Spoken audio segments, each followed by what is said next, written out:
கவிதைகளா கனவுகளா கயல்விழியே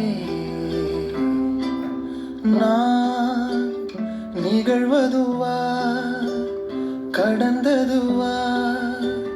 பதில் மொழியே